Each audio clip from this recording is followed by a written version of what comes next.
काल बसून. का बरं? कारण की ते स्कूलमध्ये मॉनिटर माझ्या डोळ्याला मारली. कोणत्या?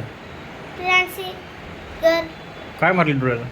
डोळ्याला हात मारले असं. जोरात मारली? लागला? हम्म. मग तुम्ही काय म्हणला? काय नाही. मी ते बोललं मला काही स्वप्न नव्हती आणि पेन्सिल टूक तुटलं तर मी तिला मग मी माझ्या एक फ्रेंडला बोललं स्वप्न आहे तर त्याने हो बोलून मला दिलं. नंतर मग मी त्याला खिशात ठेवलं कारण की नंतर माझे पेन्सिल तर टोक तुटेल नंतर मग याद येईल.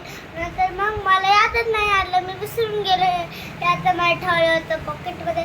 नंतर मग मी दुसऱ्या फ्रेंडला बोलू लागलो तर नंतर की मी बोलू लागलो की स्वप्नात आहे का तर तिनं मला डोळ्याला मारलं. तुमच्या मिसला सांगा. ठीक आहे. मिसला सांगा. नाही मीच काय बोलत नाही. मग प्रिन्सिपलला सांगा. स्कूल सुटल्यावर प्रिन्सिपल मॅडमकडे जा आणि सांगा. हां तू ये. हो ठीक आहे, मी येतो.